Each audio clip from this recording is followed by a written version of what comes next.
Assalamualaikum warahmatullahi wabarakatuh. Pada pertemuan ini saya akan menyampaikan topik berkaitan dengan pengelolaan pembibitan kelapa sawit. Ada sekitar 53 slide yang akan saya sampaikan pada kesempatan hari ini. Dimulai dari urgensi kita membahas tentang pembibitan. Kita tahu bahwasanya bahan tanam merupakan faktor dasar yang menentukan keberhasilan usaha perkebunan. Karena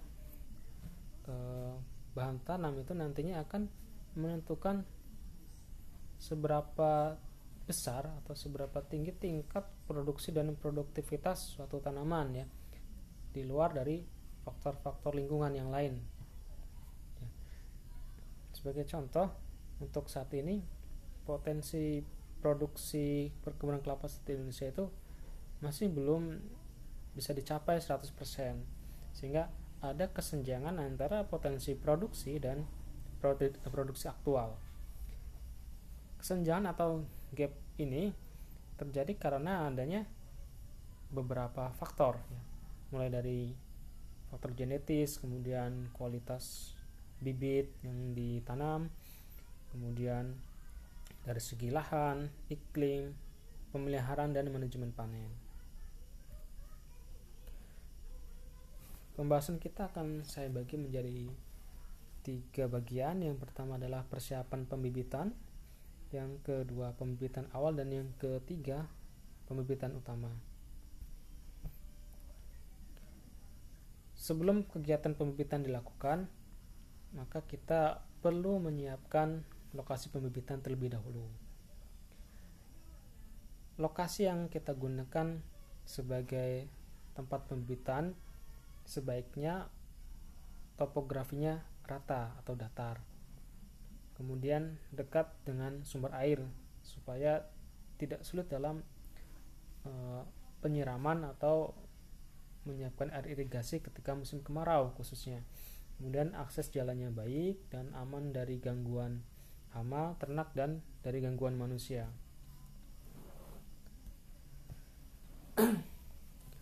Secara umum, luas pembibitan kelapa sawit membutuhkan 1,5% dari luas areal pertanaman yang direncanakan. Namun dari 1-1,5% luas areal tadi itu tidak semuanya kita tanami dengan bibit, ya.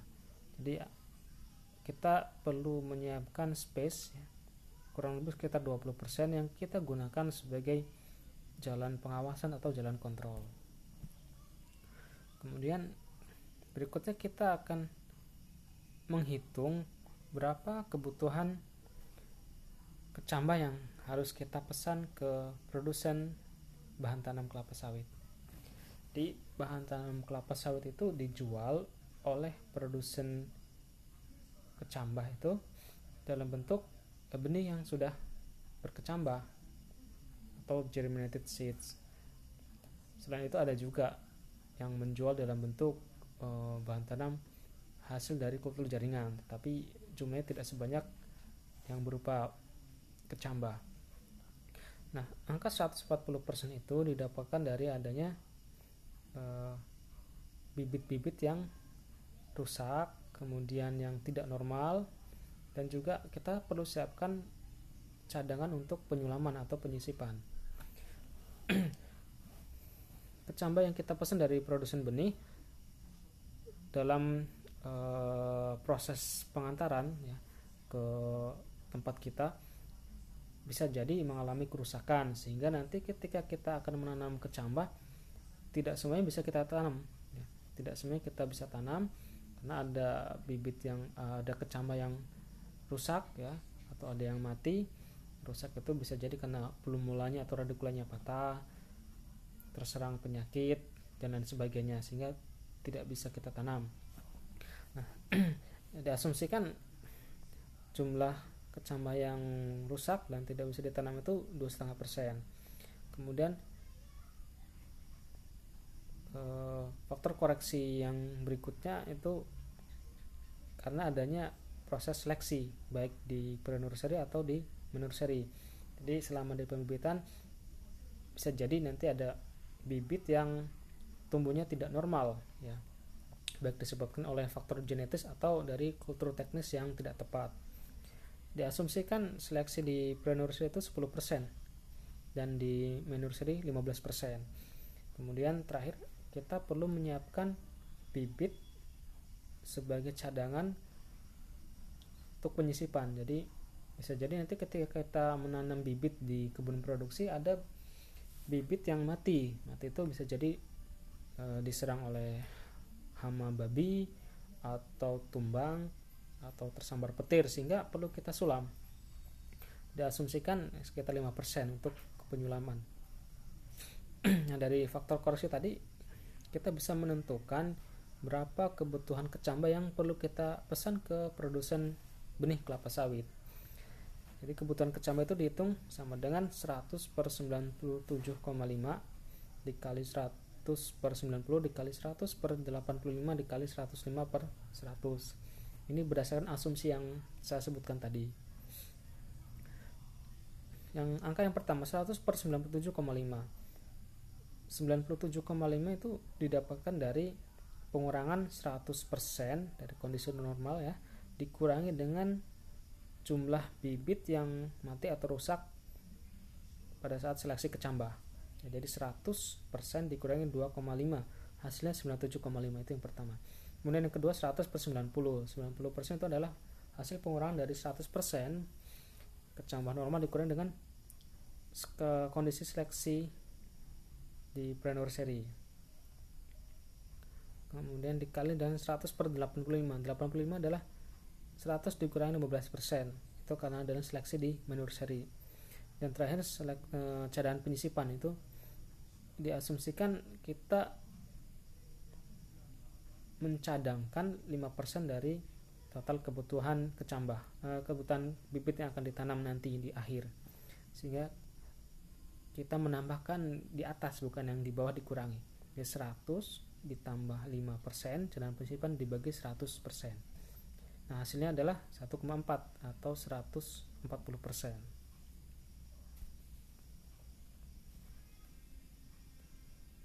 Nah, jumlah kecambah yang perlu dipesan jika kita menggunakan jarak tanam 9 meter kali 9 meter kali 9 meter dalam bentuk segitiga sama sisi itu sekitar 200 kecambah, 200 butir kecambah. Jadi dengan jarak tanam 9 meter kali 9 meter kali 9 meter itu populasi tanaman kelapa sawit dalam 1 hektar adalah 143. Kemudian yang perlu kita perhatikan juga dalam proses pemesanan ya, dalam pemesanan kecambah sebaiknya itu kita pesan 3-6 bulan sebelum kita tanam di pembibitan. Mengapa? Karena kita harus memikirkan ketersediaan kecambah di produsen. Jadi belum tentu kecambah itu selalu tersedia di produsen kecambah kelapa sawit ya. Sehingga kita perlu pemesan jauh-jauh hari. Nah, setelah kecambah itu datang, kita harus segera menanam kecambah itu ya. Jadi kita terima hari ini, sebaiknya ditanam hari itu juga. Jika ada kendala sehingga harus ditunda, maka bisa ditunda sampai maksimum 5 hari. Berikutnya kita membahas tentang sistem pembibitan pada kelapa sawit. Sistem pembibitan kelapa sawit itu bisa berupa 1 tahap dan 2 tahap, single stage dan double stage.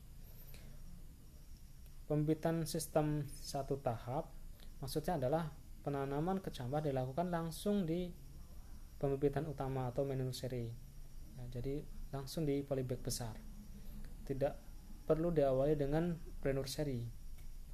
Kemudian kalau sistem pembibitan 2 tahap diawali dari pre-nursery atau pembibitan awal selama 2,5 sampai 3 bulan di polybag kecil atau baby polybag.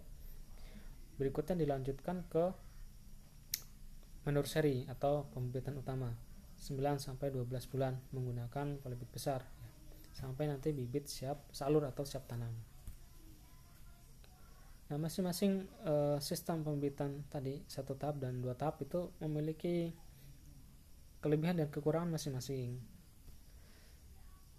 Nah, tapi yang disarankan adalah kita gunakan sistem pembibitan dengan 2 tahap. Mengapa? Karena dengan pembibitan 2 tahap akan lebih mudah dalam melakukan pengawasan dan kegiatan pemeliharaan. Kemudian tersedia waktu yang relatif lebih panjang, ya, lebih cukup waktu untuk mempersiapkan pembibitan utama. Karena diawali dengan pembibitan awal dulu, tidak langsung ke pembibitan utama. Berikutnya, kualitas bibit lebih baik, ya, karena proses seleksinya lebih ketat. Ya, karena ada 2 tahap, pre-nursery ada kegiatan seleksi, di nursery juga ada seleksi. Kemudian adanya kegiatan seleksi yang ketat tadi itu akan lebih efisien dalam penggunaan media tanam.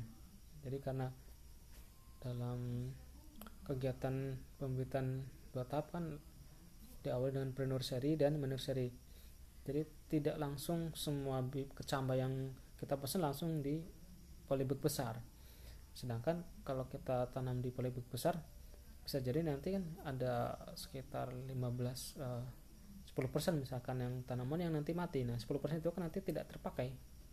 Media tanamnya tidak terpakai sebanyak 10% dari total bibit yang ditanam. Sehingga kan akan adanya selisih 10% itu lumayan cukup besar. Tadi jika satu polybag itu berisi sekitar 20 kg, maka kita bisa mengefisienkan ya sekitar 10-15% dari kebutuhan media tanam. Nah, media tanam yang bisa digunakan itu bisa berupa topsoil atau media tanam yang lain.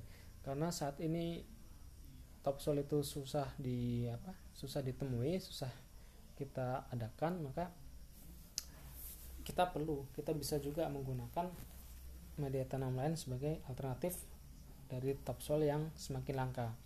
Kita bisa gunakan subsoil yang dicampur dengan media tanam yang lain, contohnya kokopit, sekam bakar misal, atau pasir, atau media tanam yang lain.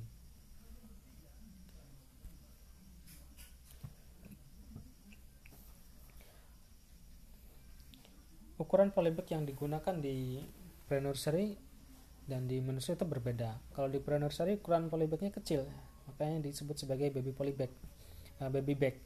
Ukuran tingginya 22 cm, lebar 14 cm, warna hitam. Sedangkan di nursery ukuran polybagnya tinggi 50 cm, lebar 40 cm.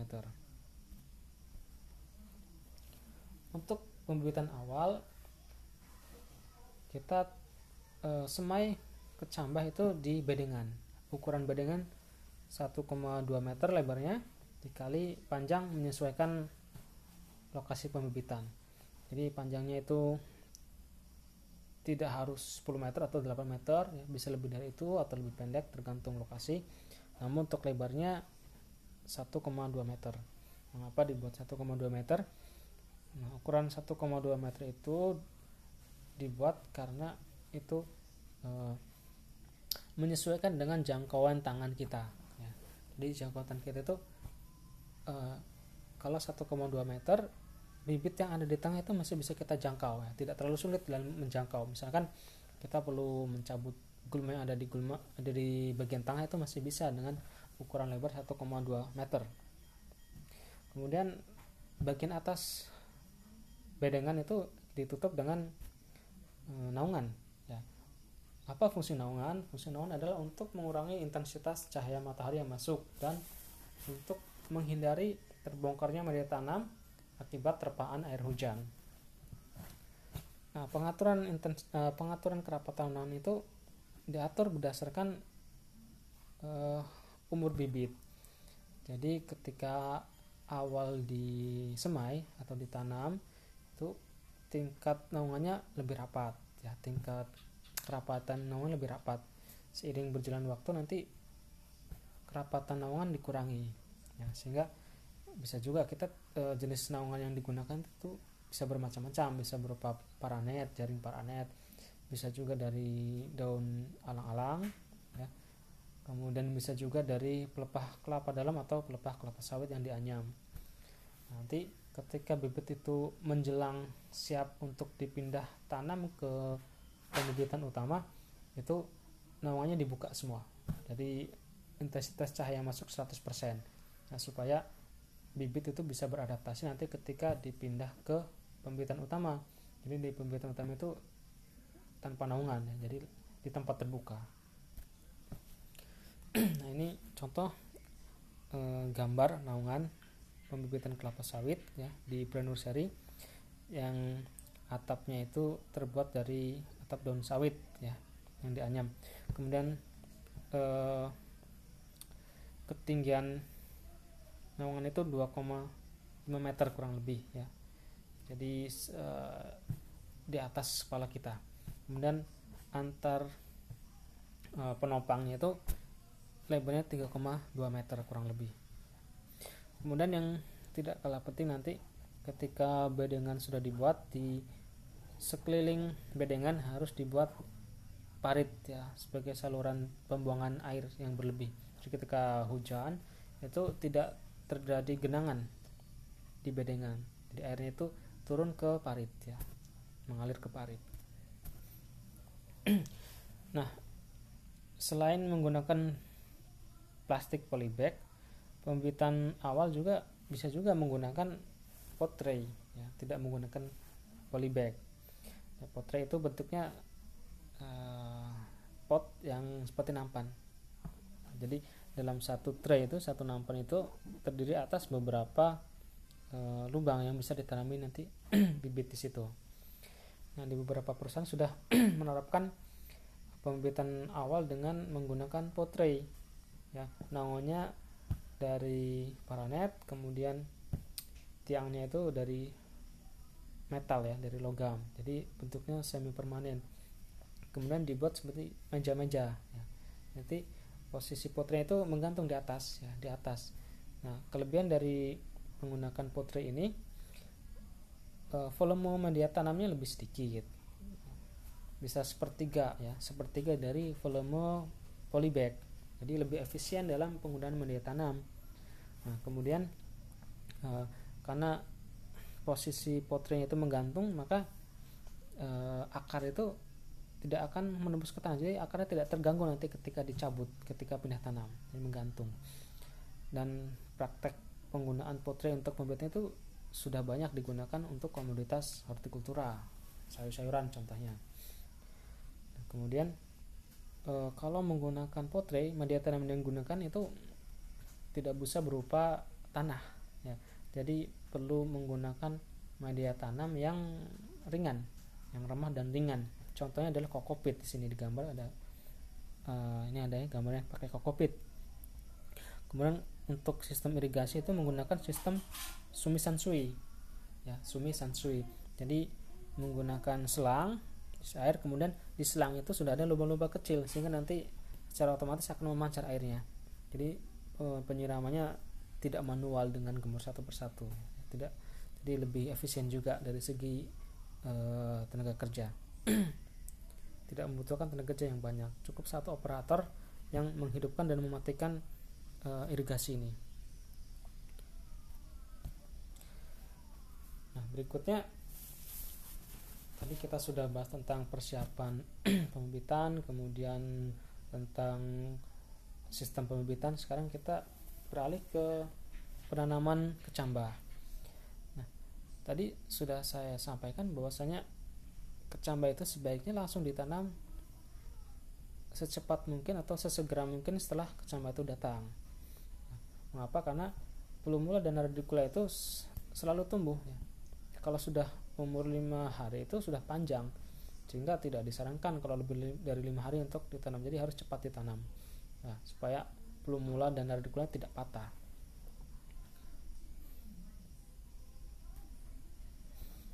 Nah, berikut merupakan contoh gambar kecambah kelapa sawit ya, terdiri atas benihnya ya, benih yang sudah berkecambah sudah muncul, sudah tumbuh plumula dan sudah tumbuh radicula.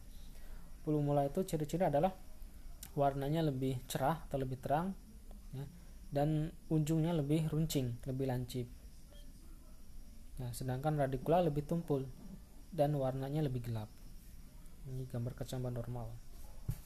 Nah, dalam kegiatan penanaman kecambah itu pengorganisasiannya itu bisa terdiri atas 3 orang, ya, masing-masing.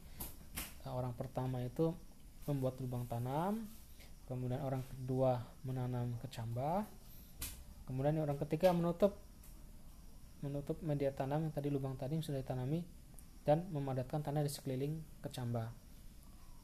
Kalau hanya satu orang bisa jadi nanti ada lubang tanam yang tidak terisi kecambah, ya. Nah, hal penting yang harus diperhatikan pada kegiatan penanaman kecambah adalah penanaman tidak boleh terbalik antara plumula dan radicula. Jadi plumula itu posisi yang atas, karena plumula itu calon tunas, sedangkan radicula calon akar. Kalau terbalik nanti akan menyebabkan pertumbuhan bibit itu tidak normal, terpuntir nanti. Kemudian jangan memadatkan tanah terlalu keras karena akan menyebabkan plumula bisa patah. Jangan pula terlalu dalam dan terlalu dangkal. Kalau terlalu dalam pertumbuhannya akan lambat, ya. Dan jangan juga plumula itu terlalu dangkal, karena nanti bisa menyebabkan serangan serangga, ya. Serangga bisa memakan plumula itu nanti. Kita skip. Nah, di bedengan itu jika sebaiknya itu kita beri plang, ya, plang identitas dari kecambah yang kita tanam, terdiri atas informasi tanggal penanaman, kemudian varietasnya, dan jumlah kecambah yang ditanam, berapa butir. Oke, berikutnya kita lanjutkan ke kegiatan pemeliharaan di pembibitan awal. Ya, kegiatan pemeliharaan di pembibitan awal terdiri atas kegiatan penyiraman, ya, penyiraman 2 kali sehari, pagi dan sore, ya, jika tidak turun hujan, ya. Atau turun hujan tapi curah hujannya intensitasnya rendah, ya. Kemudian kegiatan berikutnya adalah pengendalian gulma, ya, secara manual, ya, tidak diperkenankan secara sintetis, ya, kimia sintetis, ya, karena akan menyebabkan ada efek residuan, karena kita hanya mencabuti gulma yang ada di dalam polybag dan di sekeliling polybag, ya, cukup dengan manual. Kemudian kegiatan berikutnya konsolidasi bibit, ya. Konsolidasi bibit itu merupakan kegiatan menegakkan bibit atau polybag yang miring posisinya dan menambah media tanam yang terbongkar, ya, kita tambahi supaya penuh, jadi posisi akar itu tidak menggantung. Kemudian pemupukan, jadi kegiatan pemupukan itu setelah kegiatan pengendalian gulma dan konsolidasi, ya. Pemupukan itu bisa sekaligus dengan kegiatan penyiraman, jadi larutan pupuk urea dilarutkan 2 gram, ya, 2 gram dilarutkan dalam 1 liter air disiramkan ke 100 bibit, ya. Bisa juga menggunakan pupuk majemuk. Kemudian kegiatan berikutnya adalah pengendalian hama dan penyakit jika diperlukan. Nah, untuk mengendalikan, mencegah serangan hama dan moluska itu ketika awal menanami bibit, kalau di UPKS Polinal itu biasanya kita taburi permukaan media tanam itu kita taburi dengan furadan, ya, furadan. Bahan aktifnya karbofuran, kalau tidak salah karbofuran, ya, untuk mencegah serangan serangga, ya, semut, jangkrik, belalang, dan moluska.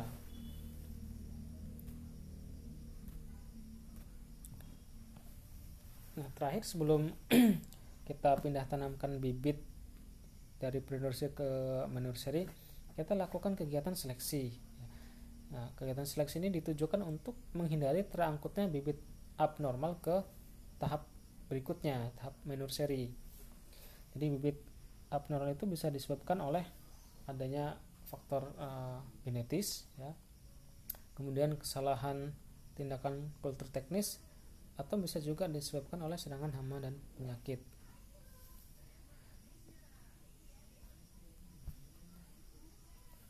Contoh bibit abnormal di tahap pre-nursery, yang pertama adalah bibit yang anak daunnya sempit dan memanjang, jadi seperti rumput.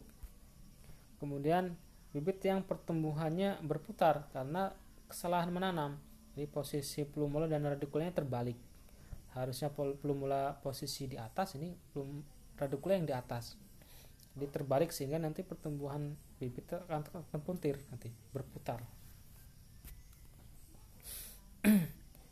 Berikutnya bibit yang kerdil ya. Kerdil itu bisa jadi faktor genetis atau kurang pupuk atau kurang siram. Kemudian bibit yang anak daunnya bergulung, bibit yang anak daunnya kusut, dan bibit yang ujung daunnya membulat seperti mangkuk ya. Berikutnya kegiatan pembibitan utama atau menursery. Tadi pembibitan awal itu berlangsung 2,5 sampai 3 bulan. Nah, untuk pembibitan utama kita pelihara bibit 9 sampai 12 bulan kurang lebih. Dimulai dari persiapan areal. Untuk kegiatan pembibitan di menursery, kita membutuhkan luas lahan yang lebih lebar, lebih luas. Jadi lahan yang sudah disiapkan itu perlu untuk dibersihkan dan diratakan ya, supaya mudah dalam pemeliharaan dan kegiatan yang lain. Kemudian jika kita ingin menggunakan pengairan secara otomatis ya, misalkan dengan sprinkler, kita perlu menyiapkan dan memasang instalasi irigasi sebelum kegiatan yang berikutnya dilakukan.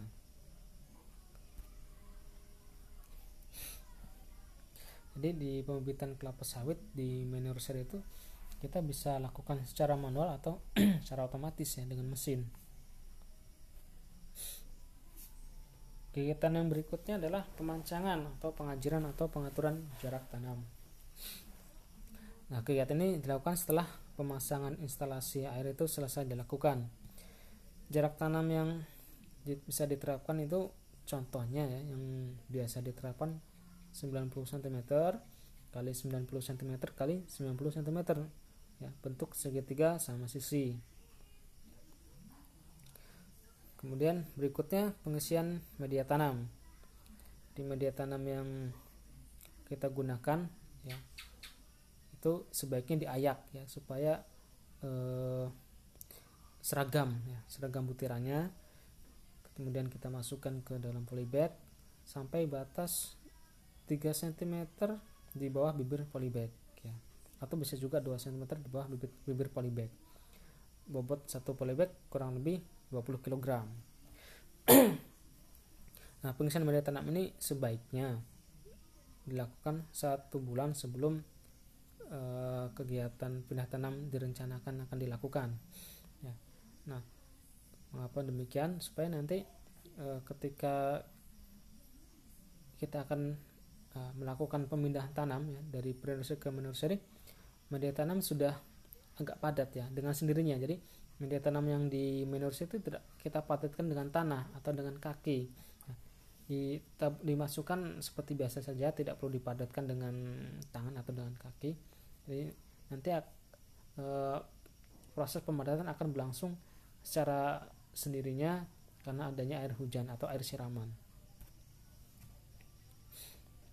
Berikutnya adalah pembuatan lubang tanam. Nah, pembuatan lubang tanam itu bisa dilakukan dengan alat yang kita sebut punjo. Punjo itu bisa berupa besi ya, dari pipa, kemudian dibuat pegangan kanan kiri. Nah, ukuran punjo itu nanti lubangnya itu sesuai atau sebesar ukuran polybag kecil. Kemudian sebelum penanaman nanti kita perlu siram sampai media tanam yang ada di polybag jenuh atau kapasitas lapang. Kemudian di lubang tanam bisa kita berikan pupuk dasar. Nah, bibit yang sudah kita seleksi di pre-nursery itu kemudian berikutnya kita pindah tanamkan ke polybag besar yang ada di nursery. Kegiatan penanaman di nursery sebaiknya dilakukan ketika pagi dan atau sore hari. Kita skip. Nah, kegiatan pemeliharaan bibit di nursery itu hampir sama seperti kegiatan di pre-nursery. Mulai dari penyiraman 2 kali sehari, tapi kebutuhan airnya lebih banyak ya. Setiap kali penyiraman 1 liter kurang lebih. Jadi dalam 1 hari perlu air sebanyak 2 liter kurang lebih ya. Jika tidak turun hujan kita siram, tapi kalau turun hujan ya tidak perlu kita siram. Kemudian kegiatan berikutnya adalah pengendalian gulma atau penyiangan ya. Jadi gulma yang ada di dalam polybag dan di antar polybag kita kendalikan ya. Kalau bibit itu masih kecil, daunnya masih pendek, tanaman masih pendek belum tinggi ya, kita lakukan secara manual ya, dengan koret misalkan ya, untuk menghindari rusaknya daun karena residu dari herbisida ya. Jadi kita lakukan secara manual. Nah, kegiatan penyiangan itu bisa juga sekaligus kegiatan menghancurkan lapisan kedap air yang ada di polybag. Berikutnya kita juga bisa tambahkan mulsa, kita berikan mulsa ke permukaan media tanam ya, untuk mengurangi penguapan dan mengurangi kehilangan air terutama ketika musim kemarau. Nah, jenis mulsa yang digunakan itu bisa berupa cangkang sawit, bisa juga cacahan tandan kosong kelapa sawit atau bahan-bahan yang lain ya. Kemudian setelah kegiatan penyiangan juga biasanya kan kita ikuti dengan kegiatan pemupukan. Pupuk yang digunakan di pembibitan kelapa sawit itu tahap nursery bisa berupa pupuk majemuk ya, NPK Mg. Nah, ini merupakan tabel ya, rekomendasi dosis pupuk yang bisa diterapkan di pembibitan, yang mulai dari pembibitan awal sampai di pembibitan utama ya. Jadi sudah ada jadwalnya, kemudian dosisnya juga sudah ada di sini. Kegiatan berikutnya adalah seleksi bibit ya. Sama mirip seperti kegiatan seleksi bibit di pre-nursery. Di main nursery juga perlu dilakukan seleksi bibit untuk memastikan ya, kualitas bibit yang kita pelihara itu kualitasnya baik. Jadi bibit-bibit yang tidak normal atau abnormal itu kita afkir ya, kita singkirkan. Nah, perbedaan pertumbuhan itu bisa jadi disebabkan tadi oleh faktor genetis atau kultur teknis atau juga faktor yang lain. Nah, untuk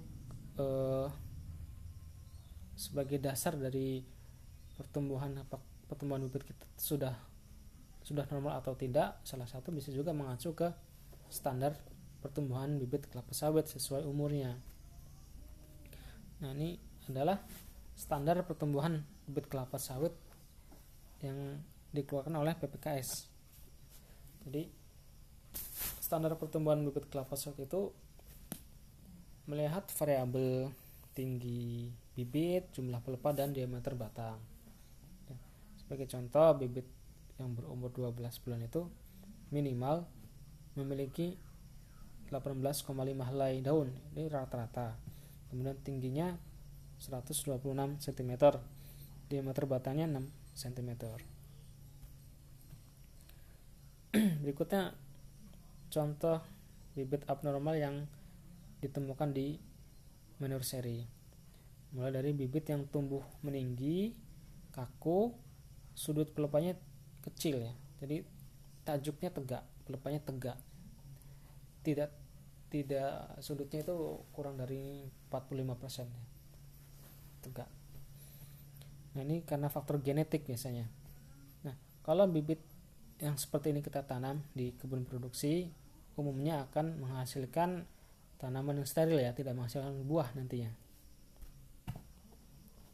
Kemudian bibit yang permukaan tajuknya rata, ini juga karena faktor genetik, yang mana pertumbuhan pelepah yang muda itu lebih pendek dibandingkan dengan pelepah yang lebih tua.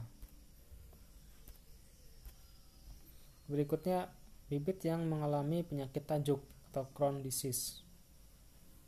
Crohn mahkota, sama seperti corona. Corona itu dari mahkota katanya, Crohn.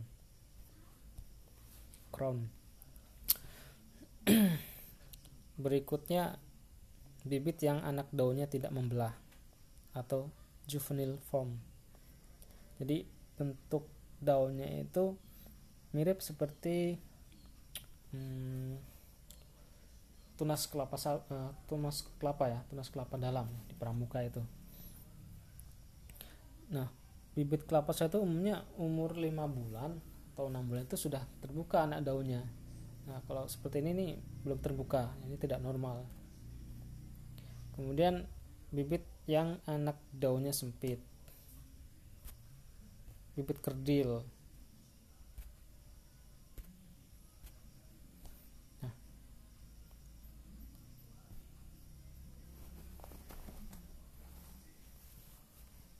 abnormalitas bibit yang dialami di fase pembibitan itu bisa disebabkan tadi ya, faktor genetis, tindakan kultur teknis, atau karena adanya serangan hama dan penyakit.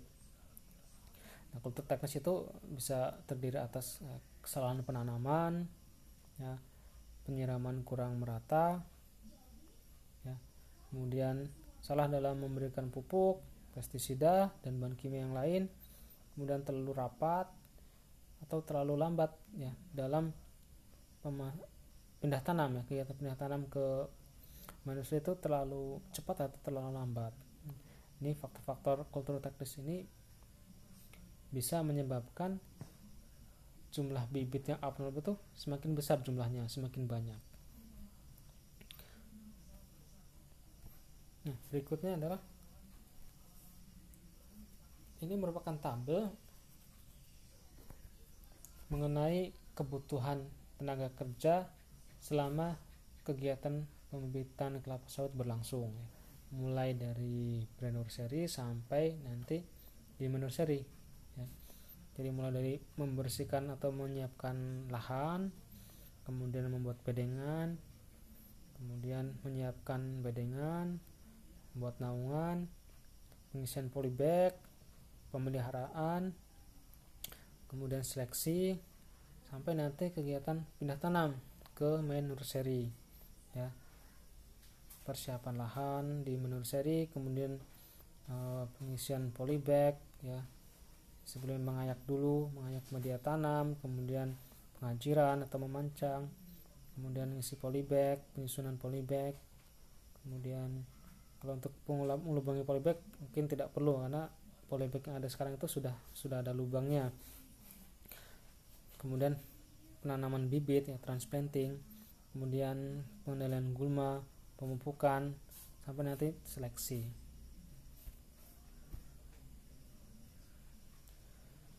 Nah, bibit kelapa sawit itu siap salur atau siap tanam umumnya sudah berumur 10 sampai 12 bulan ya. Tapi bisa juga kurang dari itu atau lebih dari itu, tergantung kebutuhan. Jadi di beberapa lokasi ada pekebun yang menanam bibit umurnya lebih muda ya. Jadi misalkan 8 bulan sudah ditanam, tapi ya itu disesuaikan dengan kondisi yang ada di lahan.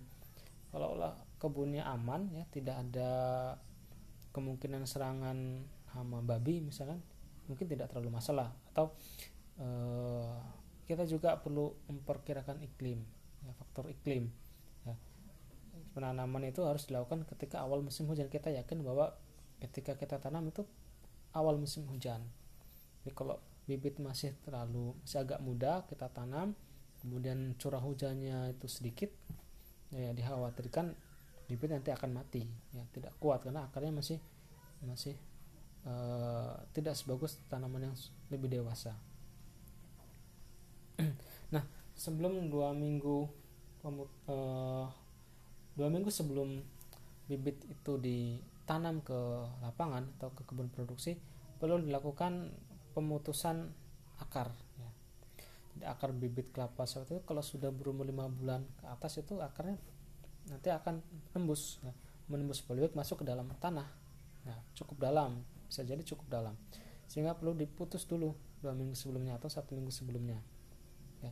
Putus dulu supaya nanti ada waktu untuk pemulihan. Kemudian ketika sebelum kita kirim bibit siap tanam atau siap soil itu kita kirim ke lapangan, itu kita siram dulu biasanya ya, siram dulu. Kemudian berikutnya kita angkut, masukkan, kita naikkan ke dalam truk ya. Bisa satu truk itu bisa memuat 100 sampai 200 bibit ya. Tergantung nanti kita menempatkan atau memposisikan bibit di dalam truk, apakah tegak atau agak miring ya. Kalau agak miring bisa memuat lebih banyak ya. Ya, demikian yang dapat saya sampaikan. Terima kasih atas perhatiannya. Saya akhiri. Assalamualaikum warahmatullahi wabarakatuh.